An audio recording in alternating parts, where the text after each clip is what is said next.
Hi friends, welcome to my channel. என்னங்க பார்க்க எடுத்ததுமே சூப்பரா இருக்குன்னு பாக்குறீங்களா? ஆமாங்க, இது பிரெட் வச்சு தான் இந்த ரெசிபி செஞ்சிருந்தா. என்னோட பொண்ணு தான் செஞ்சிருந்தா. அவளே எல்லாமே நானே கட் பண்ணி அவளாவே எல்லாமே நானே செஞ்சுக்கிறேன் அப்படினு சொல்லிட்டு அவளாவே கட் பண்ணா, அவளே வீடியோவை எடுத்தா. ஆனா அப்லோட் பண்ணுங்கன்னு சொன்னா, ஆனா யூடியூபர் செஞ்சாலா இல்ல ஃப்ரெண்ட் சொன்னாங்கன்னு சொன்னா, ஆனா அந்த வீடியோ உங்களோட ஷேர் பண்ணிக்கிறேன். இது பிரெட்டை வந்து இத மாதிரி சின்ன சின்ன இதுவா நீங்க கியூப் இதுவா நீ சின்ன சின்னதா எல்லா ஒரு பாக்கெட் ஃபுல்லாவே கட் பண்ணி எல்லாத்தையும் எடுத்துக்கிட்டா. ரொம்ப சூப்பராவே செஞ்சிருந்தா ஃப்ரெண்ட்ஸ். ஏன்னா நம்ம என்ன கிச்சன்ல இது பண்ணணும் அப்படின்னு இல்லாம ஒரு டிஃப்ரெண்ட்டாக செஞ்சு பார்க்கணும் அப்படின்னு சொல்லிட்டு வாங்கினது மட்டும் கொடுங்கன்னா கொடுத்துதான் அவளே செஞ்சா. அதான் உங்களோட ஷேர் பண்ணிக்கலாம். நல்லா டேஸ்ட்டும் சூப்பராக இருந்துச்சு. 9th படிக்கிறா. அந்த ஸ்டேஜில் இதை மாதிரி செய்கிறது வந்து சரி நம்ம ஏன் அவளை டிஸ்கரேஜ் பண்ண விருப்பமாக செய்யும்போது சரி வாங்கி கொடுப்போம் அப்படின்னு சொல்லிட்டு அடுத்தது ஒரு பேன் வச்சு 2 ஸ்பூன் நெய் போட்டுட்டு நம்ம அந்த பிரெட்டை எல்லாத்தையுமே அதில் போட்டு நல்லா வறுத்து எடுத்துக்கிட்டா. அதாவது கொஞ்சம் லோ ஃப்ளேமில் வச்சு நல்லாவே கிரிப்ஸியாக அளவே வறுத்து அதை எடுத்துக்கிட்டா. ஃபுல்லாகவே நல்லா வறுத்து எடுக்கும்போது நமக்கு வெறுவாயில் சாப்பிடுவே அவ்வளோ சூப்பராக இருந்தது ஃப்ரெண்ட்ஸ்.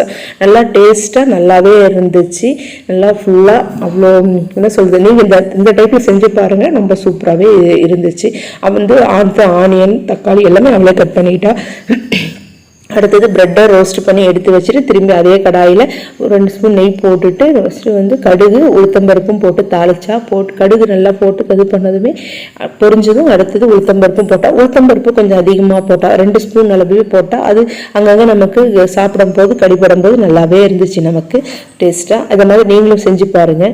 போட்டுட்டு நல்லா அது கலர் மாறணும். அது அடுத்தது வெங்காயத்தையும் அவளே கட் பண்ணி சாப் பண்ணி வச்சுக்கிட்டா. அதனால் சாப் பண்ண வெங்காயத்தை ஃபுல்லாக அதில் ட்ரான்ஸ்ஃபர் பண்ணி நல்லா கலர் மாறுற அளவு நல்லாவே அது கலர் மாறுற அளவு நல்லா வதக்கிட்டு அப்போ உப்பு போட்டால் அந்த உப்பு போடுறது மட்டும் இதில் ஸ்கிப் பண்ணிட்டா. அதனால் அதை மட்டும் இது பண்ணிவிட்டு இப்போ பாருங்கள் வெங்காயம் நல்லா போட்டு நல்லா கலர் மாறுற அளவு நல்லா கட் பண்ணியிருந்தா.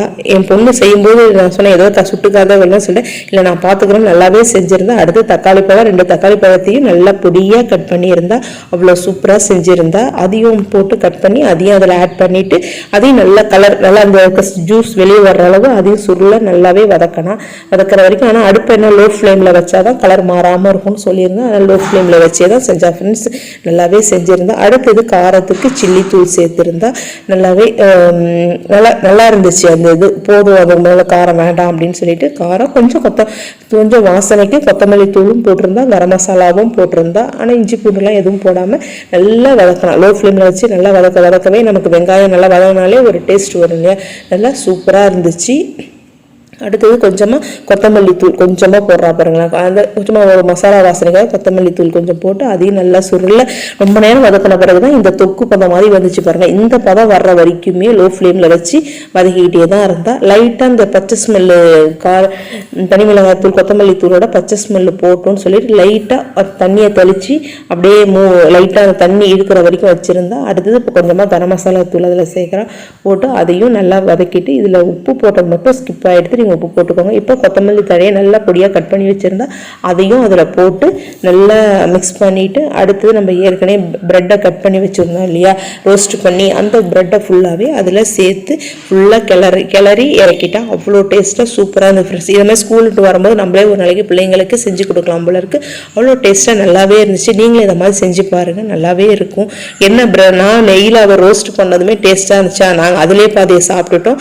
இதை மாதிரி இப்போ இந்த காரம் இந்த வெங்காயம் தக்காளி எல்லாத்தோட மிக்ஸ் பண்ணி சாப்பிடும்போது ரொம்பவே சூப்பராக இருந்துச்சு. நீங்கள் உங்களுக்கு வந்து வீட் பிரெட் கிடைச்சா கூட நீங்கள் அதில் கூட இதை மாதிரி நீங்கள் செஞ்சு சாப்பிட்லாம். இது வந்து ஈவினிங்கில் ஸ்நாக்ஸாக செஞ்சு சாப்பிட்ற மாதிரி தான் செஞ்சுருந்தா. சும்மா போர் அடிக்கிறதா சாப்பிட்றதுக்கு வேணும்னா எதுவும் இல்லைன்னா இல்லை பிரெட்டை வாங்கி வந்து கொடுக்க சொல்லிட்டு அவளாவே செஞ்சால் நல்லா டேஸ்ட்டாக இருந்து ஃப்ரெண்ட்ஸ். நீங்களும் செஞ்சு பார்த்துட்டு எப்படி இருக்குன்னு சொல்லிட்டு மறக்காமல் கமெண்ட் பண்ணுங்கள். எங்களோட வீடியோ பிடிச்சிருந்தா சப்ஸ்கிரைப் பண்ணிக்கோங்க. பக்கத்தில் இருக்க பெல் ஐக்கானையும் டச் பண்ணிக்கோங்க. ஃப்ரெண்ட்ஸுங்களுக்கு மறக்காமல் ஷேர் பண்ணுங்கள் ஃப்ரெண்ட்ஸ்.